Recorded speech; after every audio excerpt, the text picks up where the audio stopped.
السلام عليكم ورحمة الله وبركاته. الحمد لله نحمده ونستعينه ونستغفره ونؤمن به ونتوكل. من يهده الله فلا مضل له ومن يضلله فلا هادي له، ونشهد أن لا إله إلا الله وحده لا شريك له، ونشهد أن سيدنا ونبينا ومولانا محمدا عبده ورسوله صلى الله تعالى عليه وعلى آله وأصحابه وأزواجه وذرياته وآل بيته وسلم تسليما كثيرا كثيرا. أما بعد، فأعوذ بالله من الشيطان الرجيم. بسم الله الرحمن الرحيم. إذ قال له ربه أسلم قال أسلمت لرب العالمين. ووصى بها إبراهيم بنيه ويعقوب يا بني إن الله اصطفى لكم الدين فلا تموتن إلا وأنتم مسلمون. أم كنتم شهداء إذ حضر يعقوب الموت إذ قال لبنيه ما تعبدون من بعدي قالوا نعبد إلهك وإله آبائك إبراهيم وإسماعيل وإسحاق إلها واحدا ونحن له مسلمون. صدق الله العظيم وصدق رسوله النبي الكريم، ونحن على ذلك لمن الشاهدين والشاكرين. الحمد لله رب العالمین. بزرگان محترم، نوجوانان اسلام اور عزیز طلبہ، میرے بزرگوں، انسان جب دنیا میں آتا ہے تو وہ یہاں ہمیشہ رہنے کے لیے نہیں آتا، بلکہ وہ جانے کے لیے آتا ہے. جتنے بھی حضرات دنیا میں آئے وہ یہاں رہنے اور بسنے کے لیے نہیں، بلکہ اپنے مقررہ وقت پر جب اللہ نے ان کو چاہا واپس بلا لیا. چاہے دنیاوی اعتبار سے وہ کتنا ہی بڑا بادشاہ اور سلطان ہو، یا مذہبی اعتبار سے وہ کتنا ہی بڑا پیر اور پیغمبر یا نبی رسول ہو، ہر ایک کو اس دنیا سے واپس جانا ہے. واپس جانا ایک عام بات ہے، لیکن یہاں سے کچھ کما کر لے جانا یہ خاص بات ہے. دنیا میں ہزاروں لاکھوں انسان آتے ہیں اور چلے جاتے ہیں.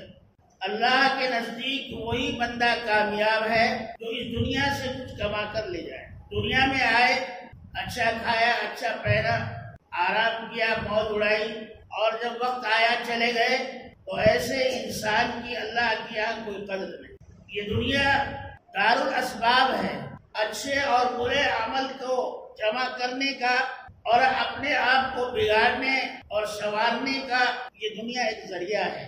انسان چاہے تو اپنے آپ کو بگاڑ لے یا چاہے تو اپنے آپ کو سنوار لے. آدمی جب اس دنیا سے جاتا ہے یا اس کو احساس ہوتا ہے کہ میں اب چند دن کا مہمان ہوں، تو اس کو فکر ہوتی ہے اپنے کاروبار کی، اپنی اولاد کے مستقبل کی، کہ میرے بعد میری اولاد کس طرح رہے گی، اور اسی فکر میں وہ اس دنیا سے رخصت ہو جاتا ہے. یقیناً ماں باپ کے لیے ایک فطری بات ہے کہ وہ اپنی اولاد کی فکر کرے اور ان کے مستقبل کو محفوظ بنانے کے لیے ایسا لاہیہ عمل تیار کرے جس سے ان کی دنیا بھی اچھی رہے اور آخرت بھی اچھی. اللہ تعالیٰ نے خود سکھایا ہے، ربنا آتنا فی الدنیا حسنہ وفی الآخرۃ حسنہ. یہ دعا سکھائی اللہ نے مسلمانوں، اے اللہ ہماری اس دنیا کو اچھی بنا دے اور آخرت کو بھی اچھی بنا دے. ظاہر ہے کہ دنیا کے اچھی ہونے کا مطلب یہ نہیں کہ آپ کا دل فکر آخرت سے خالی ہو اور دنیاوی اسباب، مال و متاع اور ذرائع آپ کے پاس بے شمار ہوں اور آپ کا دل اللہ اور اس کے رسول کی محبت سے خالی ہو.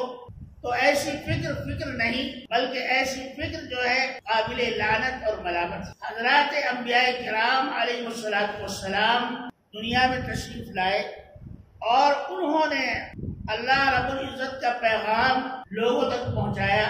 آج بھی انہی کے پیغامات اور انہی کی تعلیمات بالخصوص سرور کونین تاجدار مدینہ احمد مصطفیٰ حضرت محمد مصطفیٰ زور سے کہیے صلی اللہ علیہ وسلم کی تعلیمات اور آپ کا اسوہ حسنہ پوری کائنات کے لیے اور پوری ملت اسلامیہ کے لیے اور پوری انسانیت کے لیے جو ہے قابل عمل۔ سیدنا حضرت عمر فاروق رضی اللہ تعالیٰ عنہ کے زمانے کی بات ہے کہ حضرت کعب رضی اللہ تعالیٰ عنہ حضور نبی کریم صلی اللہ تعالیٰ علیہ وسلم کے بڑے مشہور اور معروف صحابی، جب ان کا انتقال ہونے لگا اور امیر المومنین کو معلوم ہوا کہ کعب رخصت ہوا چاہتے ہیں تو امیر المومنین نے حضرت کعب رضی اللہ تعالیٰ عنہ کو پیغام بھیجا کہ آپ کے یہاں بیٹیاں ہی بیٹیاں ہیں اور آپ کے انتقال کے بعد ان کے خورد و نوش کا، ان کے کھانے پینے کا اور زندگی گزارنے کا کیا طریقہ رہے گا اور کیا سہارا ہوگا،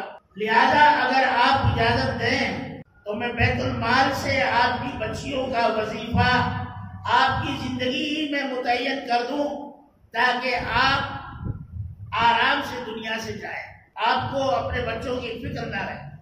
اور کرنے کی بات، امیر المومنین کو احساس ہے کہ ان کے یہاں بیٹیاں ہیں، بیٹا نہیں ہے، لہذا ان کے کھانے پینے کا انتظام کیا جائے، بعد میں اولاد بھوکی نہ مرے۔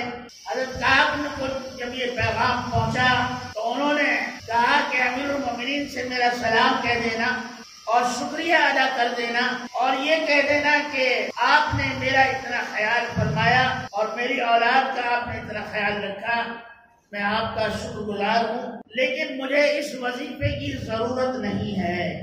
کیوں؟ حضرت عمر فاروق نے پوچھا بھائی کیوں ضرورت نہیں ہے؟ تمہارے پاس کھیتی باڑی نہیں، مال اسباب نہیں، سونا اور چاندی جمع نہیں، پھر کس طرح سے آپ زندگی گزاریں گے؟ آپ کی اولاد کس طرح سے زندگی گزارے گی؟ تو حضرت کعب رضی اللہ تعالیٰ عنہ نے فرمایا امیر المومنین میں نے اپنی اولاد کو وصیت کی ہے اور اس کا عادی بنا دیا ہے کہ وہ ہر روز رات میں سونے سے پہلے سورۃ الملک پڑھ کر سوتی ہیں، اور اللہ تعالیٰ نے اور اللہ کے حبیب نے فرمایا جو انسان سورہ ملک پڑھ کر روزانہ سوئے اللہ تعالیٰ اس کو کبھی دنیا میں بھوکا نہیں رکھے۔ دیکھا آپ نے، پہاڑ سے بھی بڑا ایمان۔ امیر المومنین فرما رہے ہیں کہ لو متعین کر لو وظیفہ، اور وہ کہہ رہے ہیں کہ نہیں، میں نے سورۃ الملک پڑھنا سکھا دیا ہے اور میری بچیاں وہ روزانہ پڑھتی ہیں، اور اللہ کا وعدہ ہے کہ جس نے سورۃ الملک روزانہ سونے سے پہلے پڑھی اللہ تعالیٰ اس کو کبھی بھوکا نہیں رکھے۔ کیا ایمان تھا، کیا یقین تھا، کس درجے کا ایمان تھا اور کس درجے کا یقین تھا کہ دنیا سے رخصت ہو رہے ہیں اور یہ فکر نہیں ہے کہ میرے بعد میری اولاد کا کیا ہو۔ ایسی ہزاروں مثالیں ہیں۔ سیدنا حضرت عمر بن عبدالعزیز رضی اللہ تعالی عنہ مشہور تابعین میں سے ہیں اور اپنے زمانے کے امیر المومنین ہیں، مرض الوفات میں ہیں کہ لوگ آ رہے ہیں جا رہے ہیں، دیکھ رہے ہیں، اور یہ احساس ہے کہ اب اور تب نہیں معلوم کب حضرت کا وصال ہو جائے۔ حضرت کی شادی عبد الملک بن مروان کی بیٹی سے ہوئی تھی جو اپنے زمانے کا بڑا بادشاہ تھا۔ یہاں میں اس چیز کو بیان نہیں کرنا چاہتا۔ آپ کی بیوی کا نام فاطمہ تھا۔ جب آپ کو خلافت ملی تو آپ نے کہا کہ اے فاطمہ اگر میرے ساتھ رہنا چاہتی ہو، زندگی گزارنا چاہتی ہو تو جتنا تمہارے پاس یہ زیور ہے یہ تمہارے باپ نے بیت المال کے پیسے سے بنایا تھا، لہذا یہ سارا کا سارا بیت المال کو واپس کرو۔ فقر و فاقے سے زندگی گزاری، اور جب انتقال کا وقت قریب آیا تو خاندان والے اور سسرال والے قرب و جوار والے آئے اور انہوں نے کہا کہ آپ دنیا سے جا رہے ہیں، ہمیں بس ایک ہی شکوہ ہے کہ آپ نے سب کچھ کیا، اتنی اچھی حکومت چلائی، پورے ملک میں آپ نے انصاف قائم کیا، لیکن اپنی اولادوں کو آپ کچھ دے کر نہیں جا رہے ہیں، اپنی اولادوں کو کچھ دے کر نہیں جا رہے ہیں۔ حضرت تکیہ لگا کر بیٹھے ہوئے تھے، فرمایا کہ مجھے بٹھا دو۔ جب بٹھایا تو فرمایا الحمدللہ ثم الحمدللہ، میں نے اپنی اولاد کو دین کا علم پڑھایا ہے، میں نے اپنی اولاد کو حلال و حرام کا علم دیا ہے، اور میں نے ان کی تربیت شریعت پر عمل کرنے کے لیے بہت زیادہ توجہ کے ساتھ ان کی تربیت کی ہے، لہذا مجھے امید ہے کہ اللہ تبارک و تعالی ان کو ضائع نہیں فرمائے۔ اب حضرت عمر ابن عبدالعزیز کا انتقال ہو جاتا ہے، آپ کے اثاثے میں صرف 11 اشرفیاں نکلتی ہیں۔ اب نہلایا دفنایا، اب ہاتھ میں کچھ نہیں، اولاد بظاہر کنگال ہے، لیکن تاریخ شاہد ہے میرے بھائیوں کہ عمر ابن عبدالعزیز رضی اللہ تعالیٰ عنہ کی اولاد میں بڑے بڑے تجار پیدا ہوئے، بڑے بڑے علماء پیدا ہوئے، یہاں تک کہ امام ابو حنیفہ رحمت اللہ علیہ، جن کو ہم اپنا امام مانتے ہیں، وہ بھی عمر ابن عبدالعزیز کی اولاد میں سے ہیں۔ جب انسان آخرت کی فکر کرتا ہے تو اللہ تعالیٰ اس کو نوازتے ہیں، اس کی اولادوں کو نوازتے ہیں، اور جب دنیا کی فکر کرتا ہے، میں نے اس سے پہلے بھی آپ کو سنایا اور بتایا تھا کہ عبد الملک بن مروان نے قاہرہ کی جامع مسجد بنائی جو آج بھی موجود ہے، اور عبد الملک کے جو باندی اور غلام ہوتے تھے ان کے ناڑے سونے اور چاندی کے تاروں سے بنے ہوئے ہوتے، ان کے جوتوں میں سونے اور چاندی کے پھول لگے ہوئے ہوتے تھے، اور جب انتقال ہونے لگا تو انہوں نے کہا میں اپنی اولاد کے لیے اتنا خزانہ چھوڑ کر جا رہا ہوں، دن رات اگر خرچ کرو گے تو بھی 7 پشتوں تک خرچ نہیں ہوگا، ختم نہیں۔ لیکن ابھی 2-3 سال گزرے، چند سال ہی گزرے تھے کہ ان کے پوترے قاہرہ کی جامع مسجد کے سامنے، دروازے کے سامنے اپنے دامن پھیلائے ہوئے کھڑے اور کہہ رہے اے لوگوں، یہ مسجد ہمارے دادا نے بنوائی تھی، بہت بڑے بادشاہ تھے، آج ہم کنگال ہو گئے ہیں، فقیر ہو گئے ہیں، ہماری مدد کرتے چلے جاؤ۔ میرے بھائیوں، انسان کے دینے سے کچھ نہیں ہوتا، انسان کی اپنی تدبیر سے کچھ نہیں ہوتا، اگر ہوتا ہے تو اللہ کے حکم سے ہوتا ہے۔ آخرت کی فکر جو ہے وہ اصل ہے۔ میں ابھی 2-3 دن پہلے لاہور کا ایک واقعہ میں نے پڑھا، 1980 کا یہ واقعہ ہے کہ ایک صاحب تھے، بڑے مالدار، بہت بڑے تاجر، اللہ تعالیٰ نے ان کو ایک بیماری دی تھی، بیماری انسان کی اپنے مقدر سے آتی ہے اور اللہ تعالیٰ کی تقسیم ہے، جس کو جو چاہے دے وہ اس کی مرضی ہے۔ تو اس بندے کو اللہ نے ایک بیماری دی کہ سردی ہو یا گرمی، برسات ہو، ان کو اتنی ٹھنڈ لگتی تھی کہ ناقابل برداشت ہو گئی۔ چنانچہ جب لاہور میں سردی آتی تو یہ دبئی چلے جایا کرتے تھے، چونکہ پیسہ بہت تھا، نیک آدمی تھے، نمازی تھے۔